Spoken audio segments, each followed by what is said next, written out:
Bismillahirrahmanirrahim. Katam Bidara, Kecamatan Indah Berseri, alam berbudaya, adab tertata. Terima kasih kesempatan yang telah diberi. Assalamualaikum, saya mulakan kata. Assalamualaikum warahmatullahi wabarakatuh.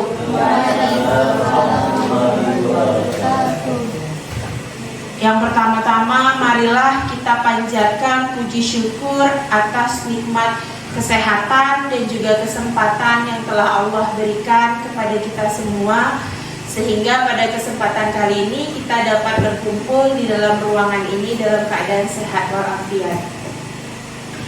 Tak lupa salawat beririkan salam kita hadiahkan kepada baginda Rasulullah dengan melafazkan Allahumma sholli ala sayyidina Muhammad wa ala ali sayyidina Muhammad. Baik, yang terhormat Bapak Kepala SMP Negeri 5 Senayan, Pak Suhaidir, yang saya hormati Bapak Ibu Majelis Guru dan staf tata usaha yang hari ini telah meluangkan waktunya untuk berkumpul bersama di ruangan ini. Baiklah Bapak Ibu sekalian, pada kesempatan kali ini saya akan menyampaikan diseminasi tentang budaya positif yang telah saya pelajari selama diklat atau pendidikan calon guru penggerak ini. Baik Bapak Ibu, diseminasi ini merupakan aksi nyata yang saya lakukan pada modul pembelajaran saya, modul 1.4 tentang budaya positif. Mungkin Bapak Ibu tidak asing lagi dengan saya. Perkenalkan, saya Desi Mulyani, calon guru penggerak angkatan 10 SMP Negeri 5 Senayan, Kabupaten Lingga, Provinsi Kepulauan Riau. Baik Bapak Ibu, saya lanjutkan ke materinya. Nah, sebelum kita membahas tentang budaya positif, di sini saya akan menyampaikan terlebih dahulu tentang tujuan pendidikan. Menurut Ki Hajar Dewantara, pendidikan itu menuntun segala kodrat yang ada pada anak, yaitu kodrat alam dan kodrat zaman, agar mereka mencapai keselamatan dan kebahagiaan setinggi-tingginya, baik sebagai manusia maupun sebagai anggota masyarakat. Oleh karena itu, pendidik itu hanya dapat menuntun tumbuh dan hidupnya kekuatan kodrat yang ada pada anak-anak, agar dapat memperbaiki lakunya, bukan dasarnya hidup dan tumbuhnya kodrat anak. Dari sini dapat saya artikan sendiri Bapak Ibu, kita di sekolah ini bukan membentuk anak. Pada dasarnya anak itu sudah memiliki kodratnya sesuai dengan alam di mana anak itu tumbuh dan berkembang, dan juga sesuai dengan zamannya, dengan kemajuan teknologi seperti itu. Lalu selanjutnya, pendidikan di sini guru bertugas selaku penuntun. Kita menuntun kodrat yang ada pada anak. Jadi anak itu lahir bukan sebagai kertas putih, tetapi anak lahir sudah dengan kodratnya. Nah, kita di sini menurut Ki Hajar Dewantara bertugas menuntun anak sesuai dengan kodratnya untuk menebalkan lakunya. Jadi menebalkan tingkah lakunya seperti itu, dan juga kita agar dapat memperbaiki laku yang sudah ada pada dasarnya pada anak.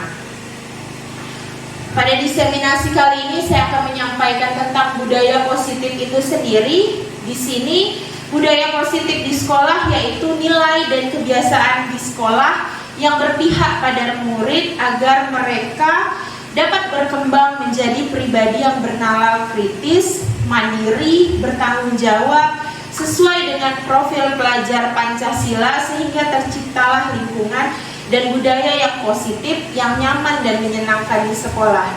Nah, pada kesempatan kali ini saya akan memaparkan bagaimana budaya positif yang saya tampilkan sekarang dapat kita wujudkan di sekolah kita ini. Baik Bapak Ibu, pada kesempatan kali ini konsep-konsep inti budaya positif yang akan saya sampaikan hari ini terkait yang pertama adalah perubahan paradigma, yang kedua ini ada disiplin positif, Ada nilai-nilai kebajikan universal, kebutuhan dasar, motivasi perilaku, posisi kontrol, keyakinan kelas, dan juga segitiga restitusi. Baik, yang pertama Bapak Ibu ada perubahan paradigma. Perubahan paradigma di sini dimaksudkan dalam membangun budaya positif, sekolah dapat menyediakan lingkungan yang positif, yang aman dan nyaman agar murid mampu berpikir, bertindak, dan mencipta dengan merdeka, mandiri, dan bertanggung jawab. Jadi dalam membangun budaya positif kita perlu memperhatikan bagaimana anak mampu memerdekakan dirinya, namun merdeka di sini bukan bersikap seenak-enaknya, namun mereka mampu merdeka, mampu belajar dengan sesuai karakternya seperti itu. Artinya mereka merdeka tapi tetap bertanggung jawab atas setiap tindakan yang mereka lakukan.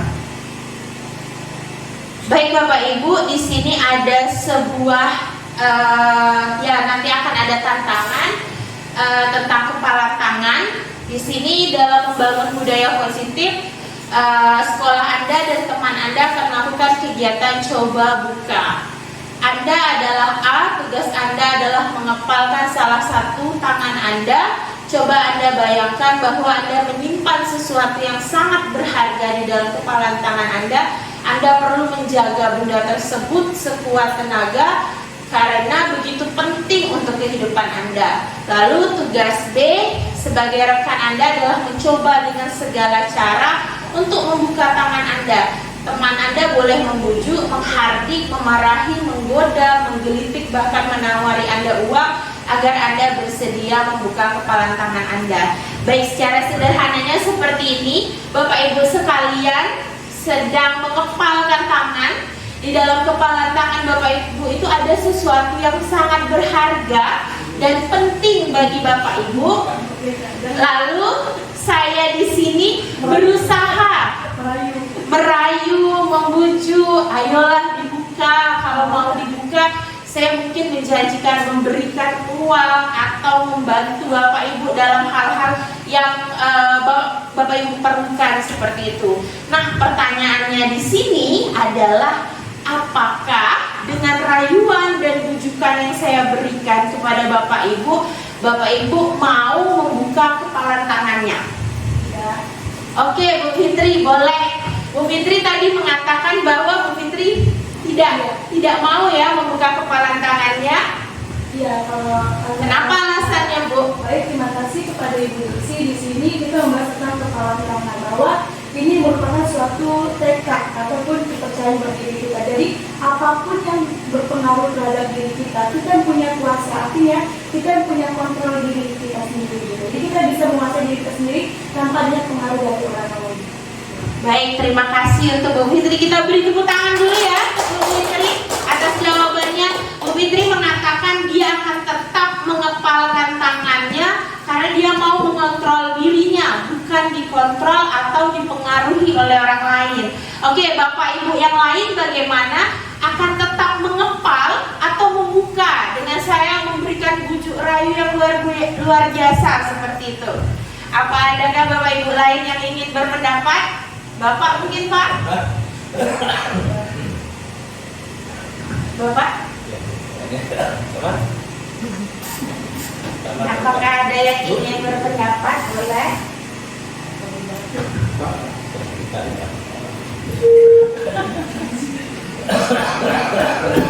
Baik, apakah Bapak Ibu ada yang ingin membuka kepalanya atau sepakat dengan Bu Fitri?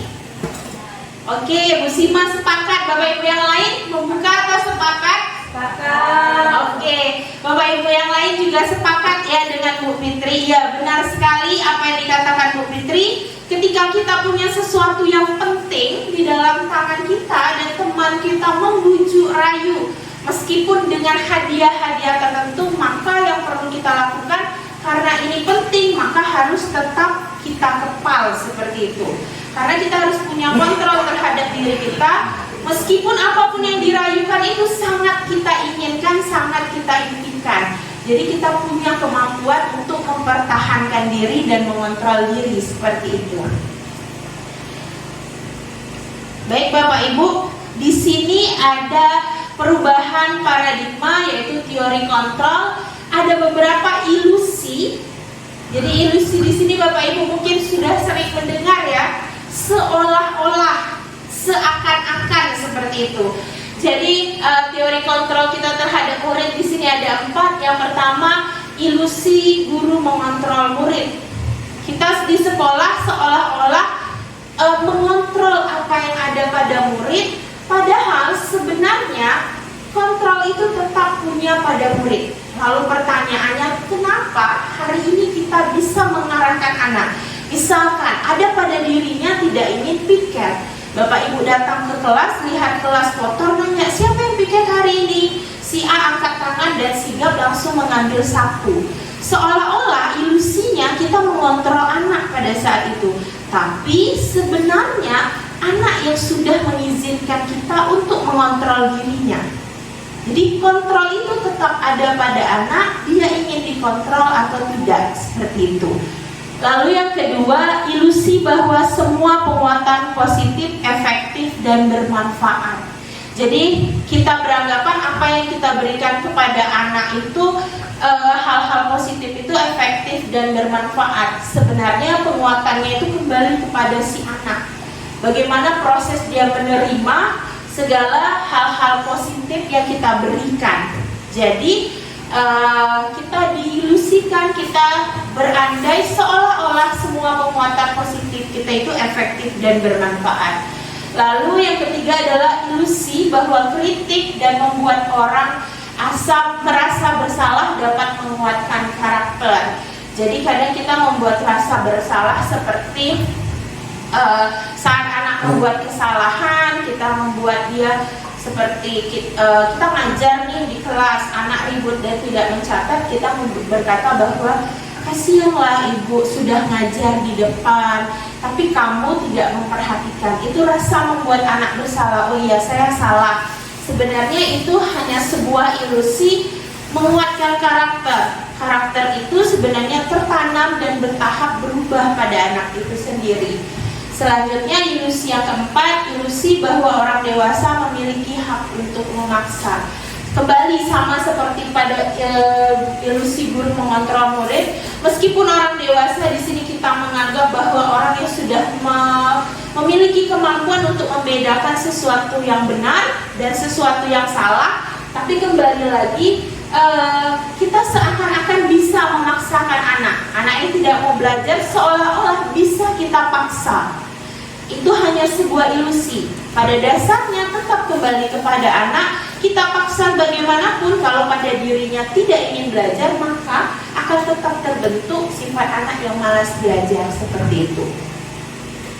Nah, untuk membentuk karakter yang tepat pada anak dan ilusi teori kontrol ini dapat berpengaruh pada anak, apa yang kita perlukan adalah di sini. Kita memerlukan disiplin. Disiplin yang kita harapkan terbentuk dari si anak langsung, yang sudah tertanam di dalam diri anak itu sendiri. Baik, di sini ada pertanyaan Bapak Ibu, apa makna kata disiplin? Kita hari-hari sudah sering ya mengatakan anak, nah ayo disiplin, ayo bersikap disiplin. Nah, disiplin seperti apa sebenarnya itu? Baik, Bapak Ibu, di sini ada disiplin positif. Jadi disiplin positif ini berasal dari kata Latin disiplina yang artinya belajar. Makna asal dari kata ini berkonotasi dengan disiplin dari murid secara dari murid Scott dan Plato. Disiplin diri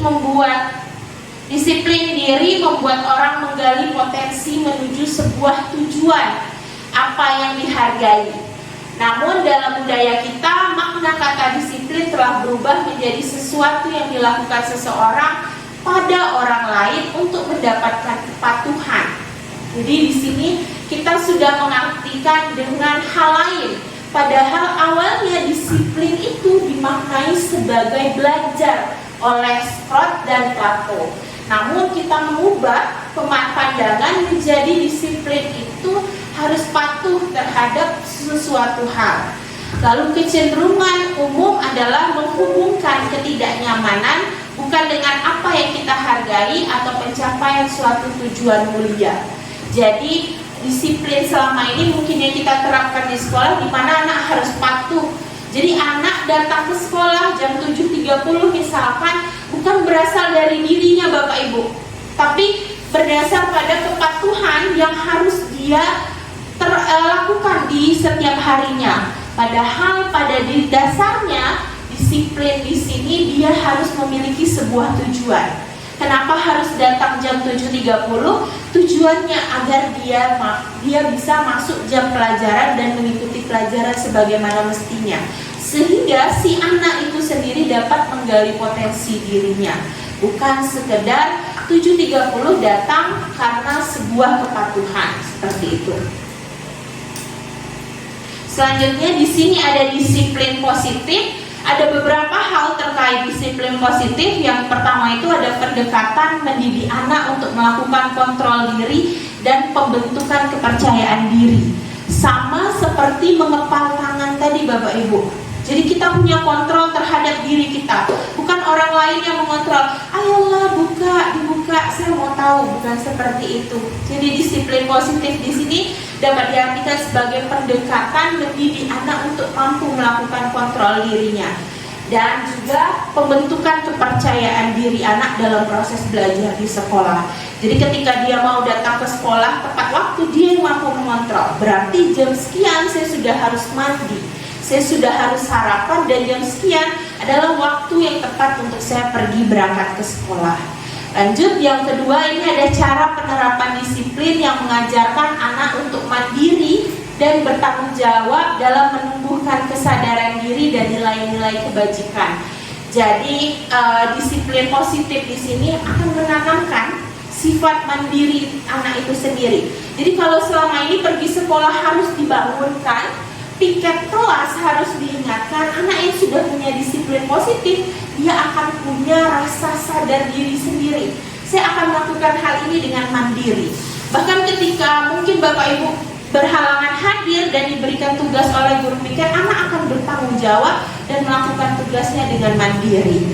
Selanjutnya yang ketiga, murid dapat memahami dan menyadari disiplin positif berdasarkan motivasi internal, terjadi perubahan perilaku yang lebih baik. Ketika disiplin positif itu sudah ada pada anak, maka anak akan melakukan suatu hal bukan karena orang lain, tapi sesuatu itu mulai dari dirinya sendiri, seperti itu. Baik, terkait tadi disiplin positif, di sini ada nilai-nilai kebajikan. Baik, nilai-nilai kebajikan di sini adalah nilai-nilai kebajikan yang berisi sifat-sifat positif manusia yang merupakan tujuan mulia yang ingin dicapai setiap individu. Nilai-nilai tersebut bersifat universal dan lintas bahasa, suku, agama maupun latar belakang.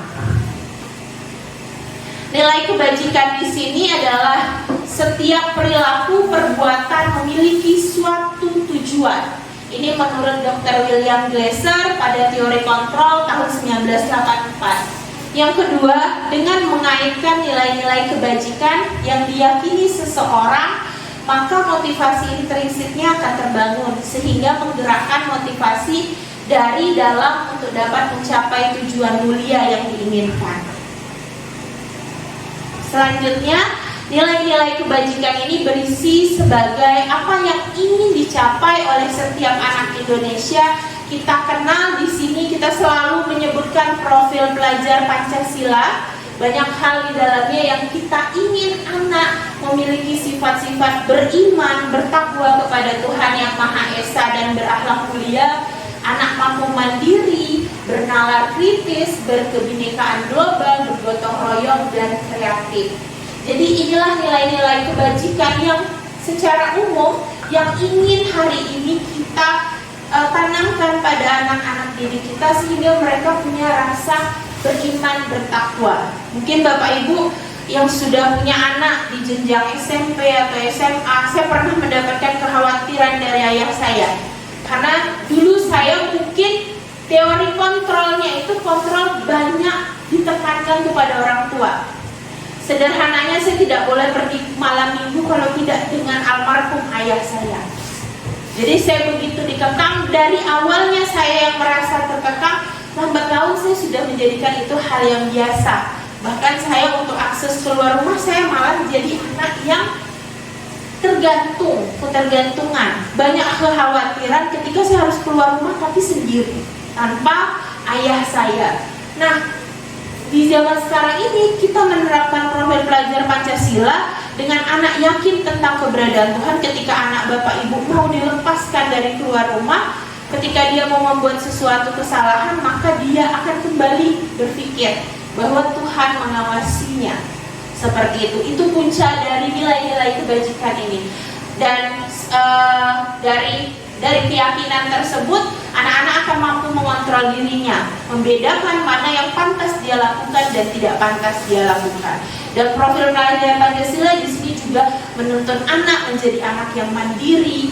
Sesuai yang digaung-gaungkan, kita ingin adanya merdeka belajar pada seluruh peserta didik yang ada di Indonesia ini. Mampu bernalar kritis, memiliki kebinekaan global, bergotong royong dan juga kreatif. Nah, terkait ada beberapa hal yang harus terpenuhi dari anak itu sendiri, kebutuhan dasar manusia. Nah, menurut Bapak Ibu yang ada di ruangan ini, yang Bapak Ibu sendiri rasakan, kebutuhan yang Bapak Ibu punya itu apa saja kira-kira? Apakah ada yang ingin berpendapat? Boleh? Kebutuhan mungkin tidak perlu membayangkan yang jauh, yang hari ini mungkin Bapak Ibu rasakan di pagi ini saja. Kira-kira kebutuhan apa ya yang Bapak Ibu perlukan untuk dapat sampai ke sekolah ini? Mungkin Bu Sima, di pagi hari kira-kira kebutuhan apa yang Bu Sima perlukan untuk dapat sampai ke sekolah tepat waktu?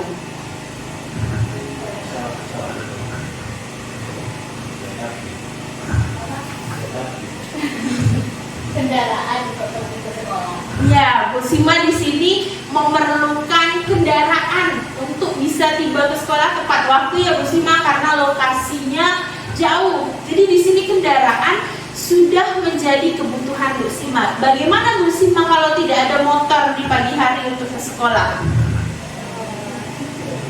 Masih bisa datang tepat waktu mungkin Bu Sima? Bisa.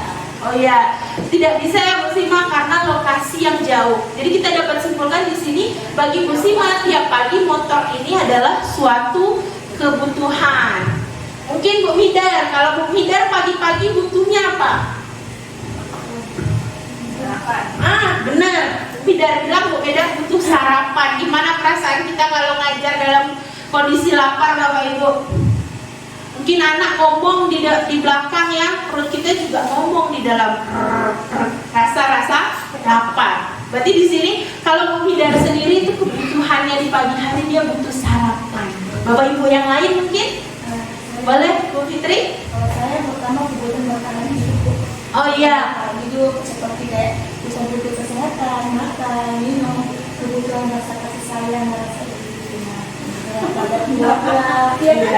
Iya benar, kasih sayang luas ya Bu Amir. Iya, kebutuhan rasa kesenangan juga. Betul benar Bu Amir. Kita perlu senang, perlu bahagia, perlu sayang. Iya, benar sekali yang Bu Amir bilang. Kita punya kebutuhan rasa. Mungkin saat sakit perlu ya ditanya ya, biar niat hidupnya panjang. Mungkin sakit, ya udah minum obat, itu juga bentuk perhatian kasih sayang yang kita perlukan. Tadi Bu Pet bilang juga kita butuh kesehatan, benar. Kalau misalnya sakit nih, pasti kita ke sekolah sudah kesulitan. Mungkin kita akan terbatas dalam berbicara, mungkin berdiri terasa goyang. Nah itu kebutuhan-kebutuhan yang Bapak Ibu sampaikan.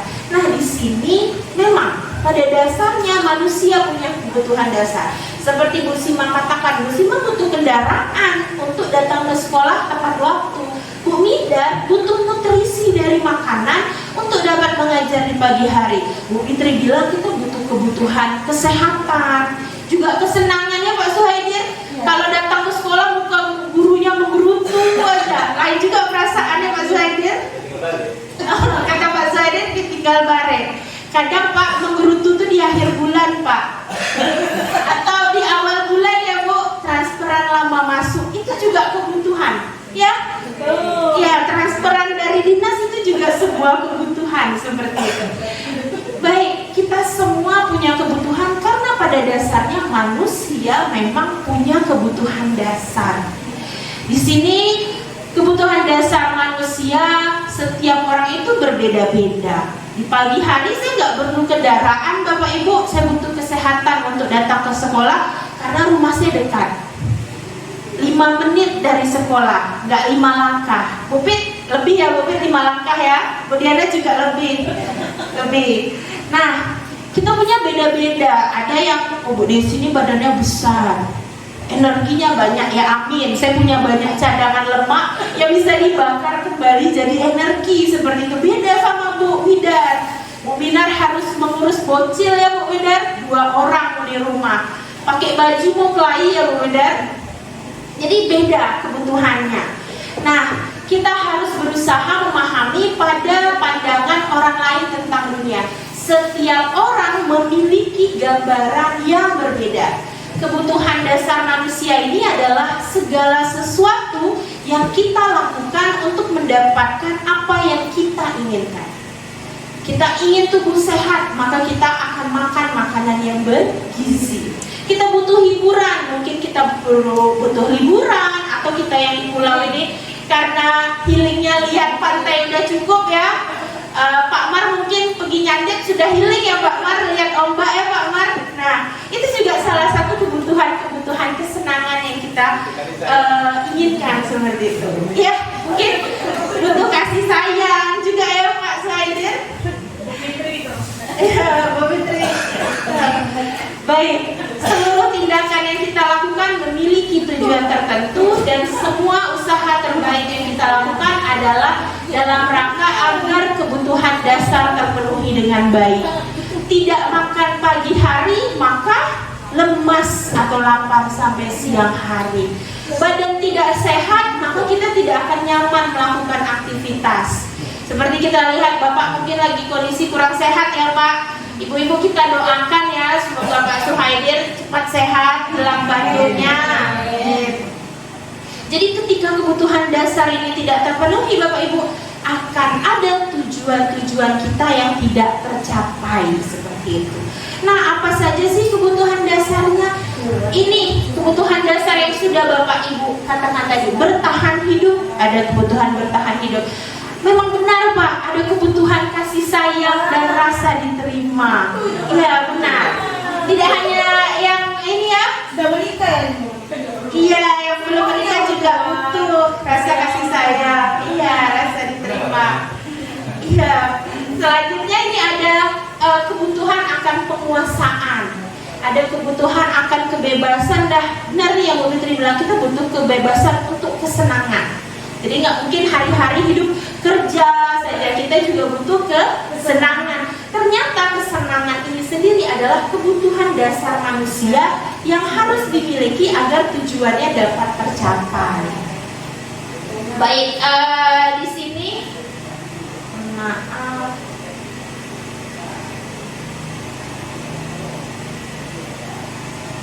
Ada ya Bapak Ibu, sebenarnya ada yang bilang.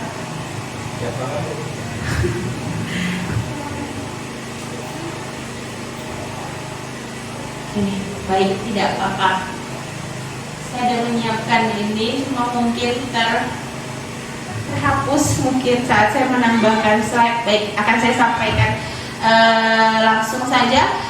Yang pertama itu kebutuhan bertahan hidup. Ini terkait sandang, pangan, papan Bapak Ibu yang kita memang perlukan jadi kebutuhan utama untuk kita dapat bertahan hidup seperti itu. Mungkin terkait makanan, tempat tinggal, dan pakaian yang hari ini kita pakai. Lalu kebutuhan kasih sayang dan rasa diterima. Ya, setiap manusia pasti punya kebutuhan agar dia merasa disayang, dan ketika berada di dalam suatu lingkungan, kebutuhan bagi kita untuk diterima. Dan itu juga yang hari ini yang dimiliki oleh anak didik kita Bapak Ibu. Jadi anak didik kita yang di kelas itu pasti butuh rasa disayang. Mungkin Bapak Ibu masuk kelas ada nih tiba-tiba teriak, jalan sana sini. Butuh perhatian ternyata, butuh kasih sayang. Cuma kadang tidak semua, tapi mungkin ada beberapa yang menanggapinya dalam bentuk yang berbeda. Lalu di sini ada kebutuhan akan penguasaan. Jadi ketika anak di dalam kelas, dia butuh juga kebebasan untuk penguasaan, di mana dia harus terpenuhi kebutuhan ini mengenai kelompok. Dia akan merasakan penguasaan ketika dia bisa menyampaikan atau mengerjakan tugas dengan baik. Di situ Bapak Ibu mungkin dia perlu pengakuan dari kita ketika dia menguasai pelajaran yang dia miliki, yang dia pahami, seperti itu. Lanjut, yang keempat itu kebutuhan akan kebebasan, yang kita juga butuh merasa bebas.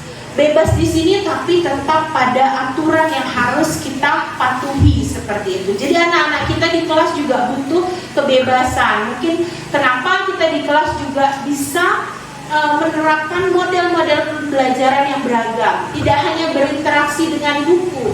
Mungkin seperti saya IPA, bisa bawa anak ke alam, bisa bawa anak melihat rumput, melihat semut, seperti itu. Itu juga bentuk kebebasan dia dalam belajar.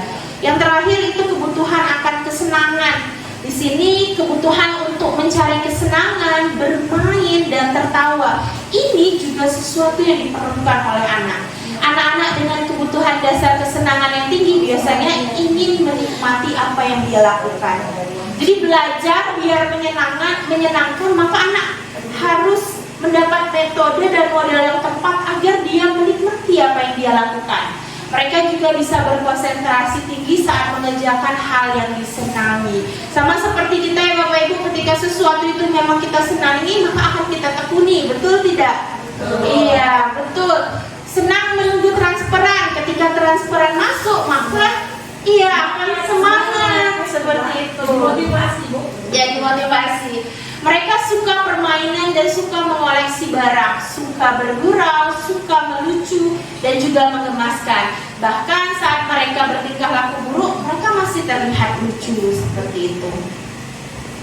Baik Bapak Ibu, di sini saya melakukan aksi nyata untuk mengetahui kebutuhan dasar anak. Saya menyebarkan angket yang menanyakan terkait kebutuhan anak itu terpenuhi atau tidak. 5 kebutuhan yang telah saya sampaikan itu saya sajikan dalam bentuk angket, dan anak melakukan pengisian angket untuk saya dapat mengetahui apakah kebutuhan tersebut terpenuhi. Ini gambaran angket yang telah diisi dan foto anak yang sedang mengisi angket. Baik Bapak Ibu, kita beranjak dari motivasi perilaku manusia. Terkadang kita melakukan sesuatu itu ada orang sering bilang faktor X. Faktor X di sini adalah motivasi itu sendiri. Jadi ketika kita melakukan sesuatu tanpa motivasi, maka mungkin sesuatu itu akan menjadi berat dan sulit untuk kita capai. Ternyata motivasi perilaku manusia itu ada 2 Bapak Ibu. Ada yang eksternal, berasal dari luar, dan ada juga internal yang berasal dari dalam diri. Baik, motivasi eksternal itu sendiri di sini dapat dikaitkan sebagai untuk menghindari ketidaknyamanan atau hukuman. Di sini ada kalimat pertanyaan yang menggambarkan motivasi internal. Apa yang akan terjadi apabila saya tidak melakukannya? Berarti ini faktornya adalah faktor dari luar, maka motivasi yang terbentuk pada diri seseorang akan juga berasal dari luar, hanya sebatas untuk menghindari ketidaknyamanan atau hukuman. Jadi ketika anak membersihkan kelas, motivasinya membersihkan kelas biar Bu Desi masuk tidak marah-marah dan menghukum. Guru piket mengecek kelas supaya tidak dihukum. Berarti besar pengaruh dari luar agar dia tidak dihukum, seperti itu. Atau dapat juga kita artikan sebagai untuk mendapat imbalan atau penghargaan dari orang lain. Apa yang akan saya dapatkan apabila saya melakukannya? Itu adalah motivasi yang berasal dari luar. Nah, yang kedua itu adalah motivasi yang berasal dari dalam diri sendiri, atau kita sebut sebagai motivasi internal untuk menjadi orang yang diinginkan dan menghargai diri sendiri dengan nilai-nilai yang mereka percaya. Saya akan menjadi orang yang seperti apabila saya melakukannya. Jadi anak akan menyapu kelas dengan bersih karena dia yakin kebersihan itu sebagian dari iman, misalkan. Jadi ketika dia sampai ke sekolah tahu jadwalnya piket tanpa diingatkan guru piket, guru mata pelajaran yang pertama atau wali kelas, anak sudah sadar sendiri, dia punya keyakinan bahwa kebersihan itu sebagian dari iman, itu dia akan membersihkan ruangan tersebut. Lanjut, yang kedua, menghindari pemberian hukuman atau penghargaan yang berlebihan untuk meminimalisir motivasi eksternal dari dalam diri murid. Ya, kalau ditanya apakah ini secepat itu bisa terjadi pada anak, tidak secepat itu Bapak Ibu. Butuh proses hingga motivasi internal ini tumbuh.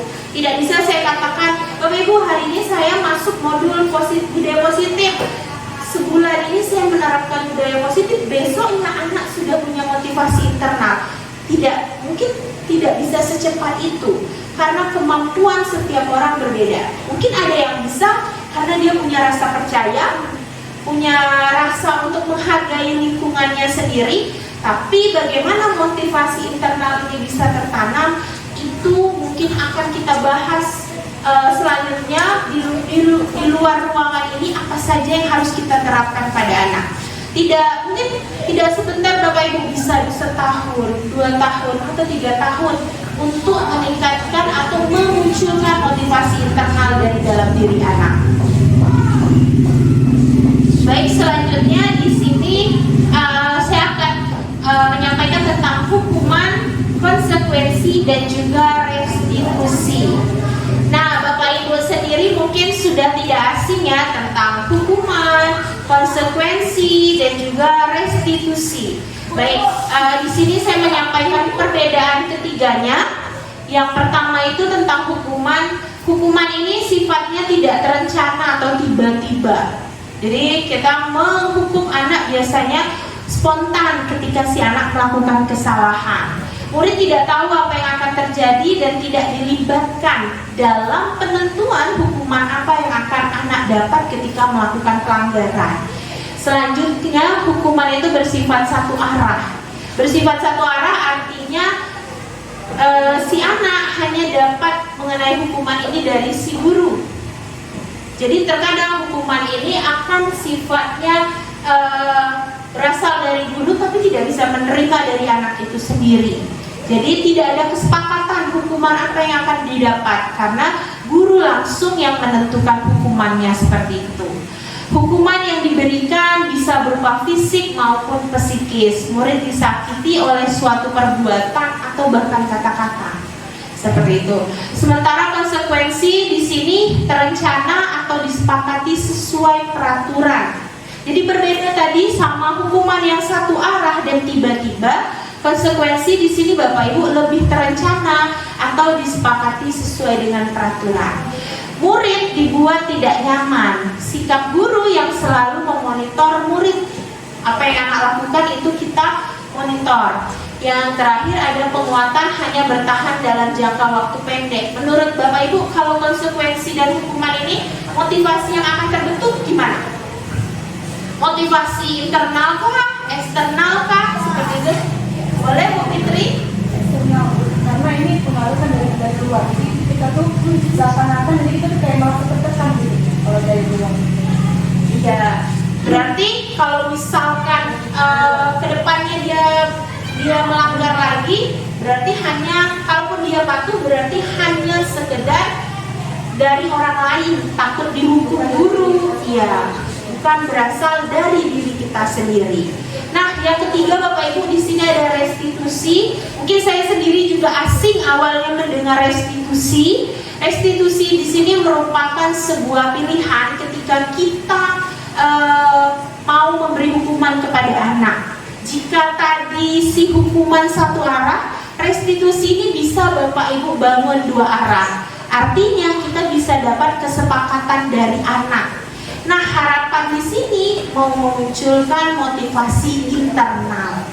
Karena apa Bapak Ibu? Karena restitusi ini akan dibangun dari kesepakatan kelas dan berdasarkan keyakinan anak-anak tentang nilai-nilai universal yang akan, nilai-nilai kebajikan yang akan diterapkan. Lalu di sini ada menguatkan untuk murid anak dalam jangka waktu panjang. Murid dan anak mendapatkan penguatan, masalah terpecahkan, murid belajar bertanggung jawab untuk perilaku. Nah, menurut Bapak Ibu, dari hukuman, konsekuensi, restitusi, mana kira-kira yang paling kita harapkan dapat kita terapkan di sekolah? Boleh Bu Fitri? Kondisinya kawan-kawan bukan masuk BPK namun pendapat. Ya, boleh Bu Fitri. Pendapat saya, menurut saya adalah restitusi. Kenapa restitusi? Karena di sini anak yang langsung memunculkan motivasi dari dalam diri mereka sendiri. Jadi mereka tuh bagaimana berusaha untuk merubah diri mereka sendiri. Gitu. Jadi tanpa ada pengaruh dari orang lain gitu Bu. Jadi mereka tahu mereka itu salah dan tahu bagaimana nanti mereka tuh menyelesaikan masalah mereka sendiri. Jadi mereka tuh dilibatkan menjadi orang yang bertanggung jawab gitu. Baik, terima kasih Bu Fitri, jawabannya sangat bagus. Kita beri tepuk tangan dulu ya Bapak Ibu tuh Bu Fitri. Iya, benar sekali. Mungkin semua kita di ruangan ini mengharapkan yang kita terapkan adalah restitusi. Sehingga ketika anak buat kesalahan dia sadar itu dari dirinya, bukan berdasarkan orang lain. Membersihkan kelas karena dia punya keyakinan, ya saya harus berada di lingkungan yang bersih, sehat, dan nyaman. Bukan saya harus bersihkan kelas karena nanti guru saya akan marah ketika kelas itu kotor. Seperti itu. Oke Bapak Ibu, apakah masih bersemangat? Semangat. Oke, saya ada sedikit games ini untuk mengobati kantuk kita. Karena dari tadi mungkin banyak dari saya yang ngomong. Nah, kita akan belajar tentang, kita akan games tentang makhluk hidup. Air, udara, dan laut. Laut, darat, dan udara. Jadi di sini kata kuncinya, ketika saya tunjuk, Bapak Ibu harus cepat menyebutkan hewan, 4 hewan yang ada di lingkungan tersebut. Oke Bapak Ibu, saya coba ya. Misalkan saya bilang laut, darat, udara. Sima. Ya, hewannya 4 hewan. Oke, gitu ya. Nanti saya akan menyebutkan satu tempatnya. Oke, kita coba. Masing-masing tempat. Enggak, yang saya sebutkan saja. Saya contoh. Laut, darat, udara. Udara. Burung. 4. Burung, pesawat, helikopter. Makhluk hidup ya Bapak Ibu. Boleh burung. Burung elang, burung perkutut, kelelawar, nyamuk, lalat boleh. Oke Bapak Ibu, bagaimana, siap? Oke, jawabnya harus cepat ya Bapak Ibu. Ya, kita lihat konsentrasinya. Oke, saya mulai. Bapak Ibu, saya mohon maaf nih, saya pakai 7 boleh? Ya, Bu Mari Bu. Yang tadi. Oh, ya, oke, kita mulai ya. Laut, darat, udara. Boleh. Belum saya. Iya. Tunggu ya, saya sebut nama terus saya sebut darat, laut, udara ya. Oke, saya ulangi lagi. Laut, darat, udara. Budiana, darat. Cacing, ikan.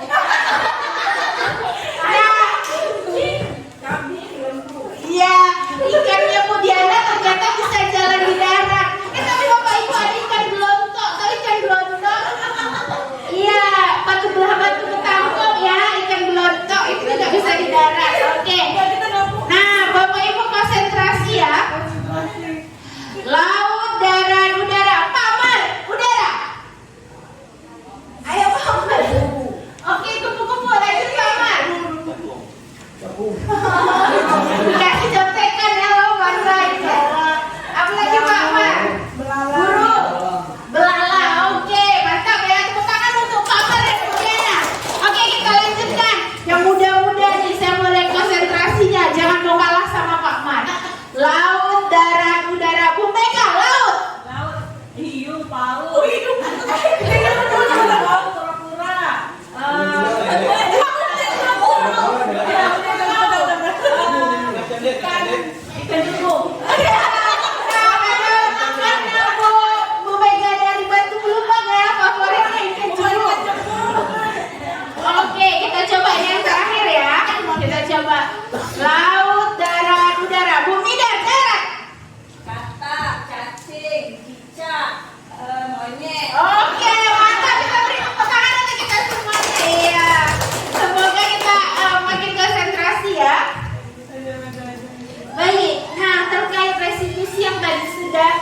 Fitri sampaikan benar sekali Bapak Ibu. Yang kita harapkan itu adalah restitusi. Kenapa? Karena restitusi ini adalah proses menciptakan kondisi bagi murid untuk memperbaiki kesalahan mereka, sehingga mereka bisa kembali pada kelompok mereka dengan karakter yang lebih kuat. Dan restitusi juga merupakan proses kolaboratif yang mengajarkan murid untuk mencari solusi dari masalah mereka. Dan guru di sini berperan membantu murid berpikir tentang orang seperti apa yang mereka ingin menjadi. Jadi di sini kenapa dia harus disiplin itu karena dia ingin menjadi seseorang yang bla bla. Bukan menghindari ketidaknyamanan atau hukuman dari guru. Dia ingin menjadi orang yang rapi, maka dia akan berusaha untuk mewujudkan keinginan dia sendiri. Jadi dia punya tujuan mulia dan bagaimana mereka harus memperlakukan orang lain. Baik Bapak Ibu, ini 9 ciri-ciri dari restitusi, bukan untuk menebus kesalahan, namun untuk belajar dari kesalahan, untuk memperbaiki hubungan. Ini adalah tawaran, bukan paksaan. Jadi ketika kita mau menyelesaikan masalah, si anak bilang saya akan minta maaf Bu sama si A yang sudah saya sakiti. Si anak tidak dipaksa, tapi anak itu sendiri ditawarkan dari guru, kira-kira apa yang akan kamu lakukan untuk memperbaiki hubunganmu, seperti itu. Lalu restitusi menuntun untuk melihat ke dalam diri. Kira-kira ketika dia melakukan kesalahan, kepercayaan atau nilai kepercayaan, keyakinan apa yang sudah dia langgar berdasarkan keyakinan yang ada pada dirinya. Selanjutnya, restitusi ini mencari kebutuhan dasar yang mendasari tindakan. Kira-kira kalau anak itu di kelas suka buat ribut, Bapak Ibu, kebutuhan apa yang tidak terpenuhi dari anak kira-kira? Iya, kasih sayang. Kalau zaman saya SMA sering diajari MPO, mencari perhatian orang. Sering dibilang, MPO dia tunggu. Ya, karena memang ternyata anak butuh rasa diperhatikan, rasa kasih sayang. Jadi di sini restitusi akan melihat kebutuhan dasar apa yang tidak terpenuhi oleh anak.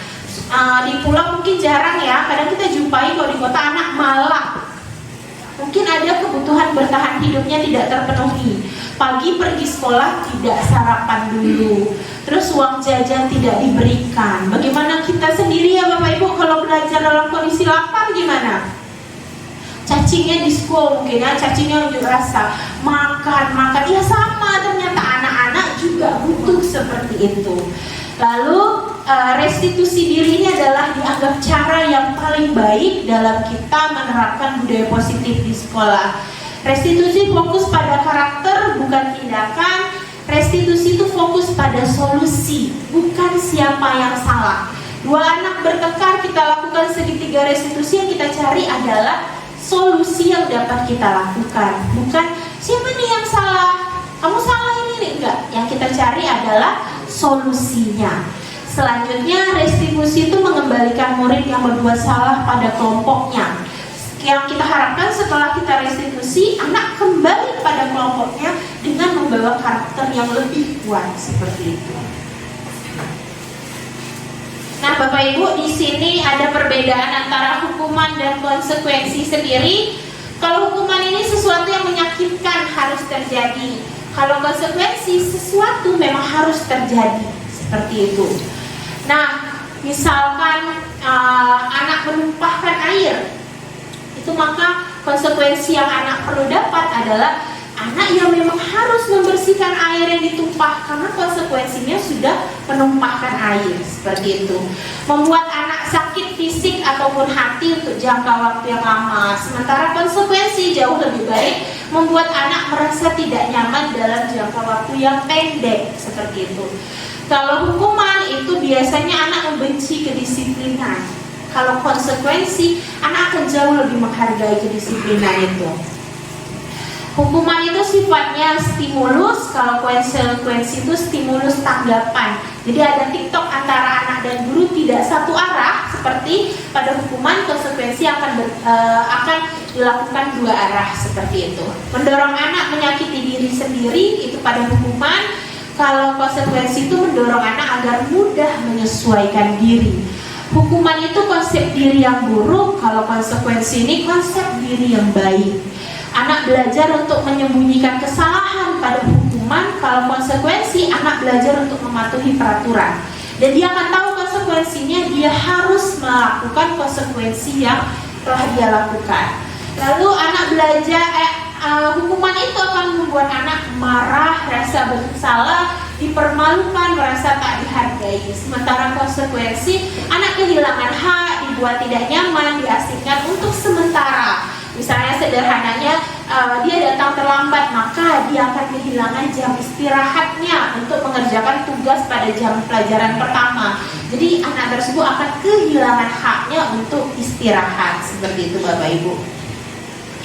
Nah, ini ada beberapa tindakan guru. Kalau mencatat 10 kali, 100 kali di dalam buku, saya tidak akan datang terlambat lagi, karena terlambat lagi. Oh, ini maaf ya Bapak Ibu, terputus karena terlambat ke sekolah itu melanggar ini ya peraturan yang di sekolah. Kalau mencatat 100 kali ini termasuk dari hukuman. Karena satu arah Bapak Ibu itu dari kita. Itu. Dan ya mungkin akan menyakiti anak secara fisik karena harus menulis sebanyak 100 kali. Lari mengelilingi lapangan ketika terlambat juga sama, ini termasuk hukuman.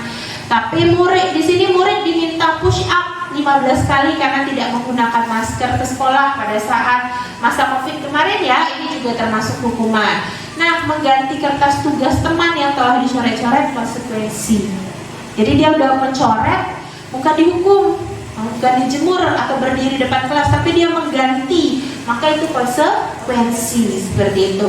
Membersihkan tumpahan air di meja tulis itu juga konsekuensi ketika dia sudah menumpahkan air.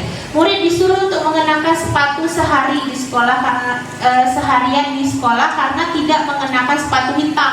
Jadi ketika dia datang ke sekolah tapi mengenakan sepatu yang tidak sesuai yang ditentukan sekolah, maka dia harus menanggalkan sepatunya, itu juga termasuk dari hukuman. Lari mengelilingi lapangan basket 2 kali karena terlambat 10 menit untuk pelajaran PJOK, ini adalah konsekuensi. Seperti itu ketika di dalam pelajaran PJOK. Baik Bapak Ibu, ini akan saya sampaikan secara sederhana saja. Di hukuman itu sendiri, identitas yang akan terbentuk pada anak ketika dia buat kesalahan itu adalah identitas gagal.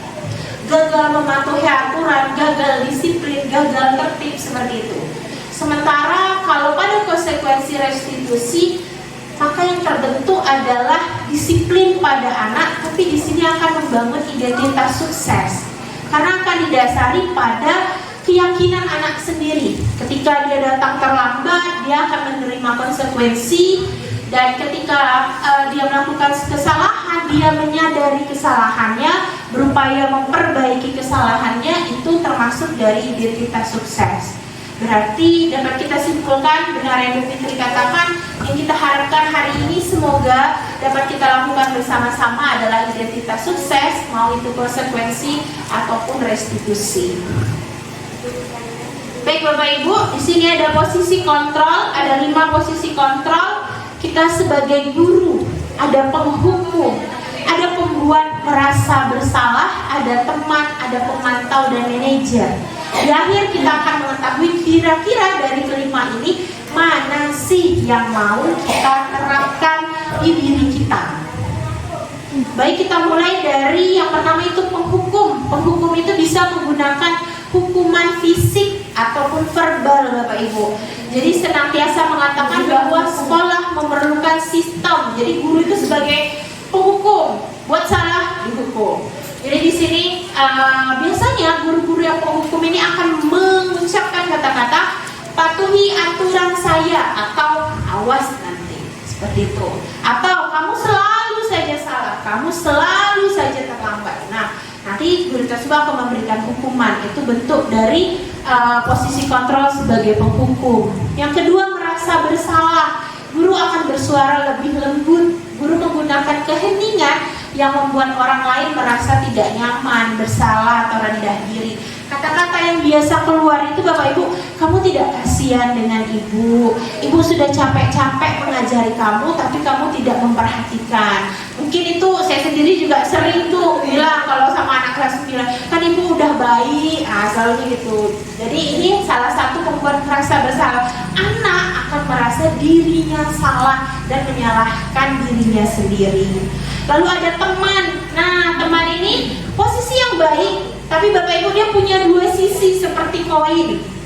Jadi teman ini mungkin kita akan mendengar, oh ya, menjadi teman pasti baik, tapi dia punya dua sisi.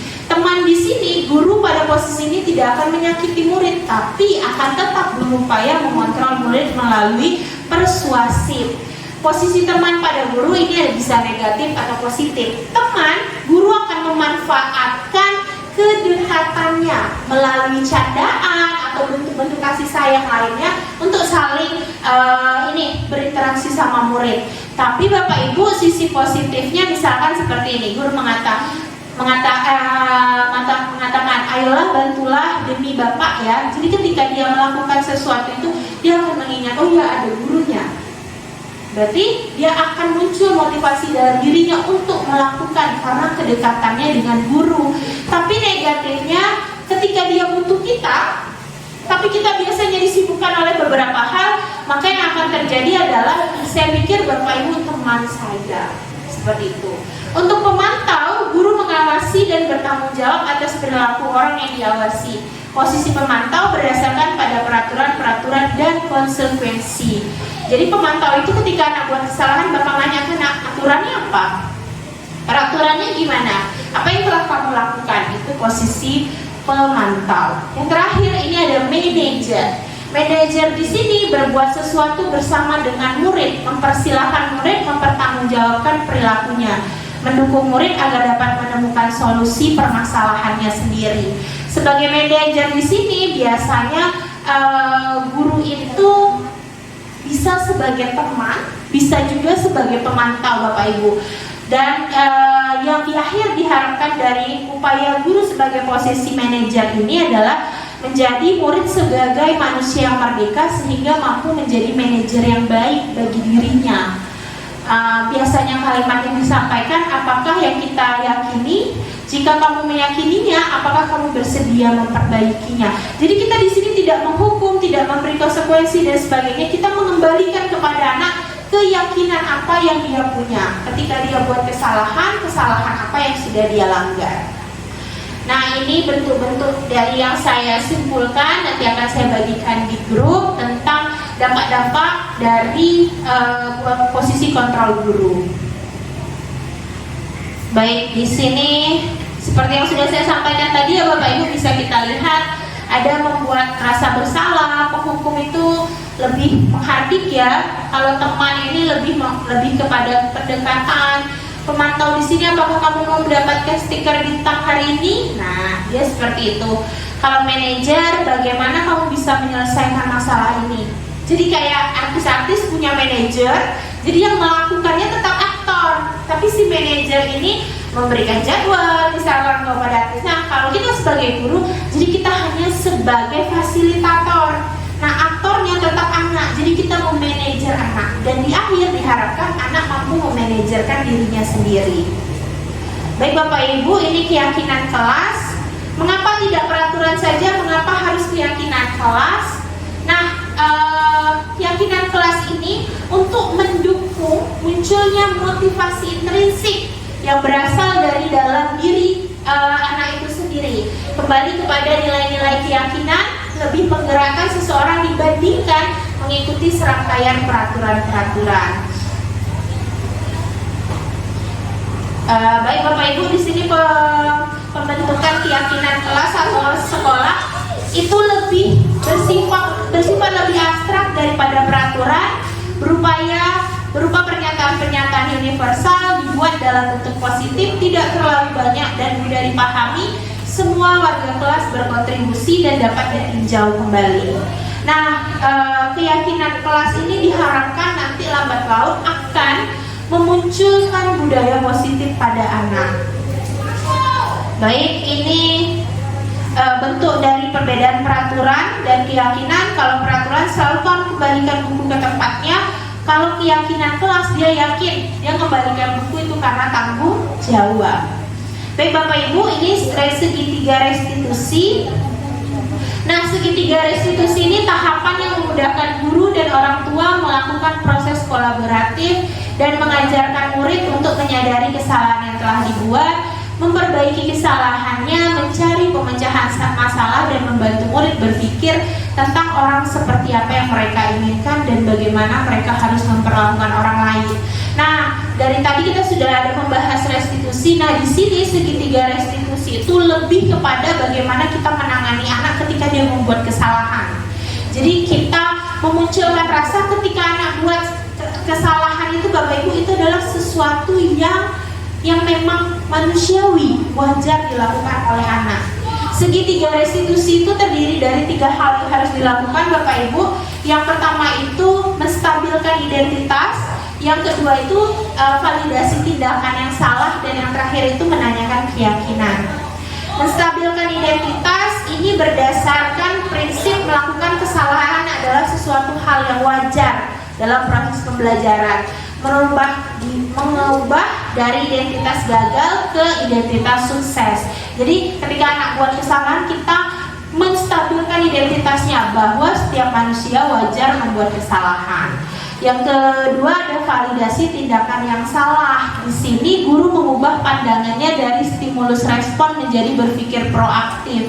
Berpikir proaktif di sini kita akan memperhatikan kebutuhan dasar apa yang tidak terpenuhi oleh anak. Lalu guru memahami alasan tindakan yang dilakukan dan kebutuhan yang harus dipenuhi. Yang keempat itu menanyakan keyakinan. Murid diberikan pertanyaan-pertanyaan bermakna untuk membangun motivasi murid secara internal, menghubungkan pada nilai-nilai yang murid percaya dan menjadi orang yang ia inginkan, menanyakan keyakinan anak dengan keyakinan kelas atau keluarga terhadap tindakannya yang salah.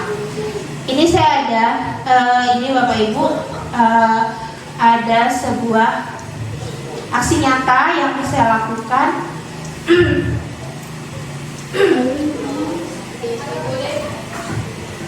Baik, di sini saya berandai bahwa ini skenario kasusnya. Suci itu sebagai seksi agama yang bertugas mengingatkan sholat. Mereka kesal karena sering disindir oleh temannya ketika ia mengingatkan untuk melaksanakan sholat zuhur berjamaah di musola. Maka ini bentuk dari aksi nyata yang saya lakukan. Selesaikan masalah,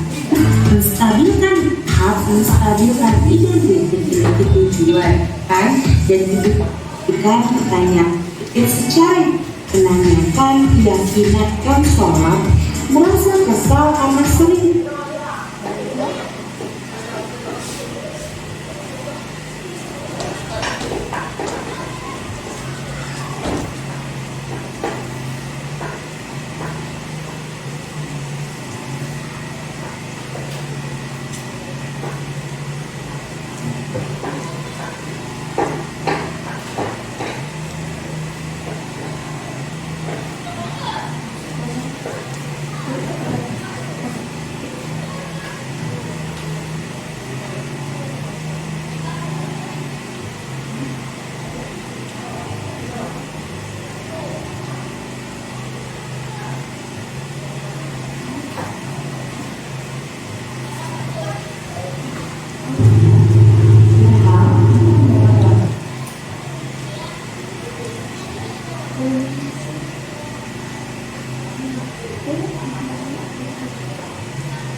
Kan saya sebagai sisi keagamaan diberikan oleh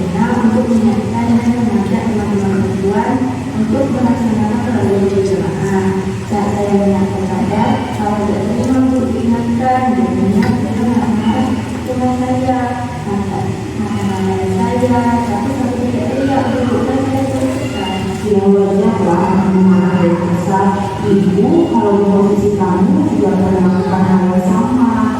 Lalu apa yang kamu lakukan terhadap badan? Baik Bapak Ibu, itu saya melakukan menstabilkan identitas bahwa menyampaikan di skenario ini hal yang Suci lakukan itu adalah suatu hal yang wajar. Ketika itu terjadi pada diri kita juga akan terjadi hal yang sama seperti itu. Selanjutnya saya juga akan menanyakan tindakan salah yang dilakukan Suci. Menjalankan tugas yang sudah diamanahkan pasti menjadi kewajiban dan tanggung jawab yang harus kamu lakukan dari kamu ya. Ibu sangat menghargai tindakan kamu yang tidak berbuat lebih buruk daripada itu. Ini aku mungkin saya masih bisa Baik Bapak Ibu, di sini Suci sadar sendiri kesalahan yang telah dia lakukan. Jadi ini bentuk dari validasi tindakan yang salah. Dan di terakhir saya juga menanyakan keyakinan kelas apa yang Suci telah tidak sesuai dengan keyakinan pada dirinya, apa sikapnya marah-marah itu. Baik Bapak Ibu, selain itu saya juga melakukan aksi nyata terkait keyakinan kelas.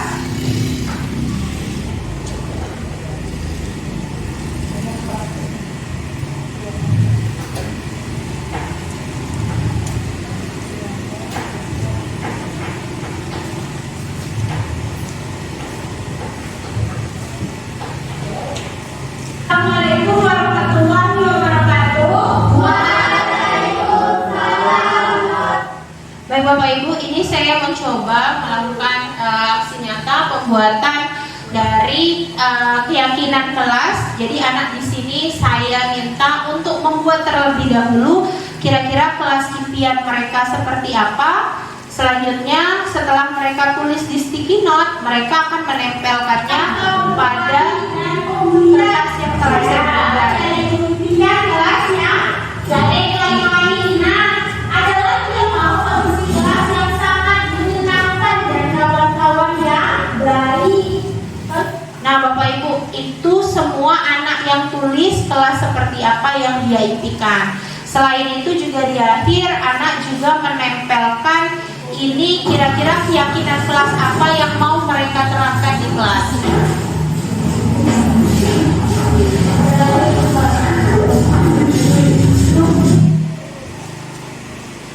Nah, keyakinan kelas yang sudah ditempel di depan itu pada konteks sehari-harinya harus kita tempelkan di kelas sebagai bentuk keyakinan kepada anak.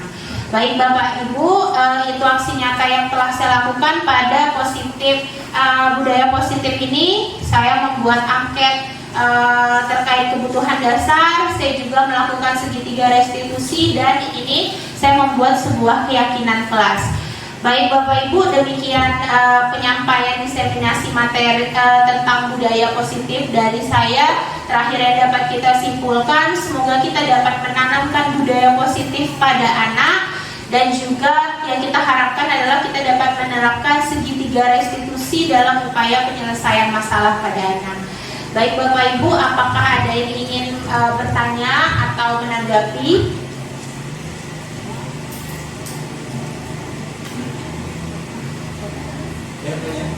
Ada yang mau bertanya? Kesiswaan, terima kasih. Assalamualaikum warahmatullahi wabarakatuh. Waalaikumsalam.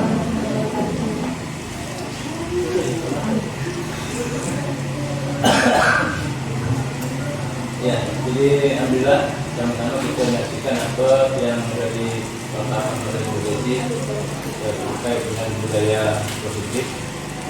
Saya pikir ini sangat baik sekali untuk perubahan ya, karakter kita depan. Cuma ya, itu perlu kita rumuskan karena seperti yang disampaikan tadi ada hukuman, ada konsekuensi restitusi Pak. Jadi selama ini kita terapkan adalah hukuman ya, terkait dengan kata tertib sekolah. ya.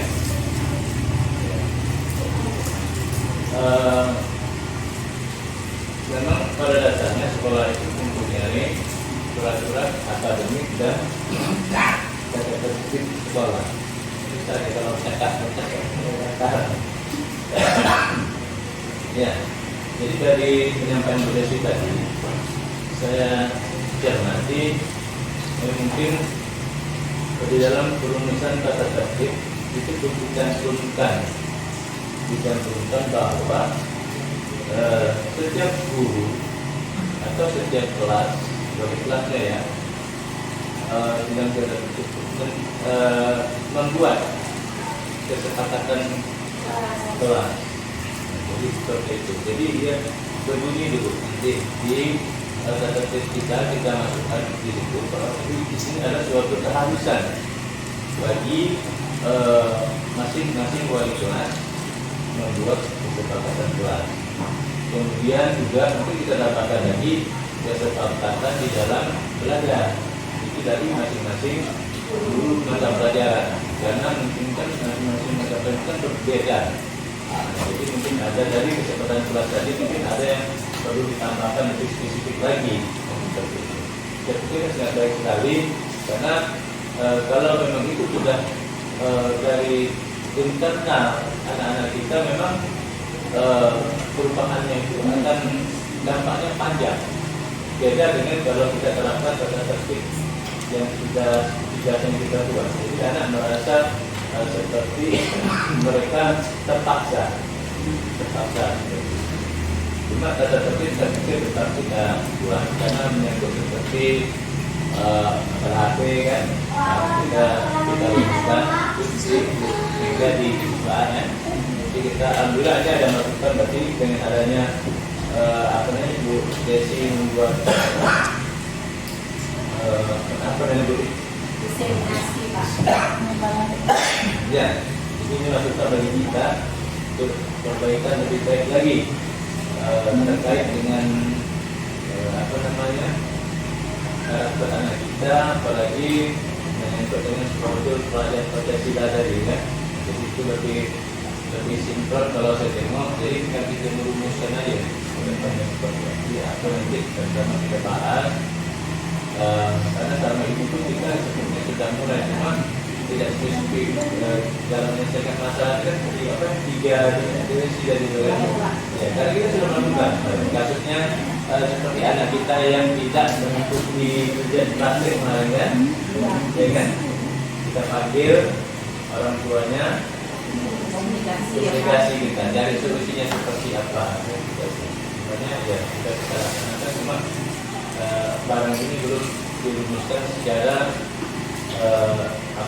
tertulis, gitu kan? Mungkin ke depannya nanti ini bisa benar-benar dirumuskan. Harus kita siapkan ini peraturan akademik, kemudian tata tertib sekolah nanti yang memuat dengan kesepakatan karena selama ini memang akhir-akhir ini kita sudah mendengar itu untuk mendisiplin anak itu memang lebih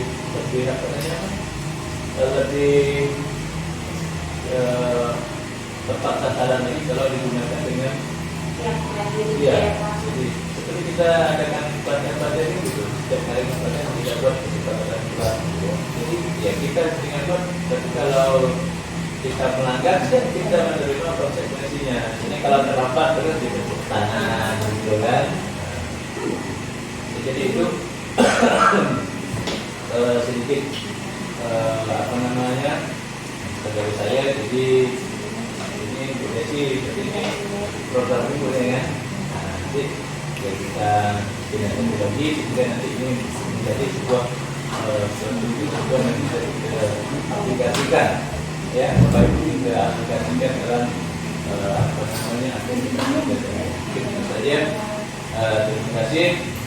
Saya akhiri saya. Waalaikumsalam warahmatullahi wabarakatuh. Terima kasih kepada Pak Kepala Sekolah atas tanggapannya. Semoga kita ke depannya ya Bapak Ibu dapat menerapkan budaya positif ini terkait restitusi dan juga keyakinan kelas di sekolah kita.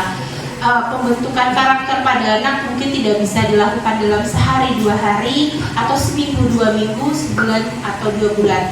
Memang butuh waktu yang lama, tapi yang kita harapkan motivasi yang terbangun adalah secara internal. Baik Bapak Ibu, demikian penyampaian dari saya. Apabila dalam penyampaian terdapat sikap dan ucapan yang tidak pada tempatnya, saya mohon maaf. Izinkan saya mengakhiri pertemuan kali ini dengan sebuah pantun.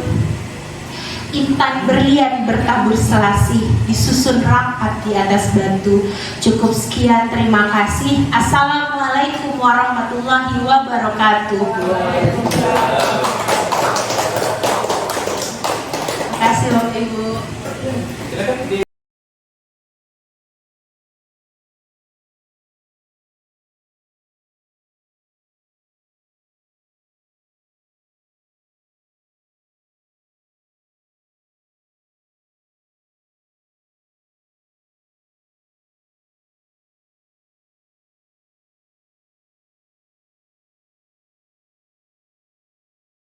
Warahmatullahi wabarakatuh. Saya Suci, siswa dari SMP Negeri 5 Senayan. Saya senang sekali diajak berdiskusi dengan ibu guru agar saya dapat mengendalikan emosi saya. Saya harus belajar bersabar dan menghargai orang lain saat bergaul bersama teman-teman. Assalamualaikum warahmatullahi wabarakatuh. Saya Irham, siswa dari SMP Negeri 5 Senayang, mengucapkan terima kasih kepada Ibu Guru.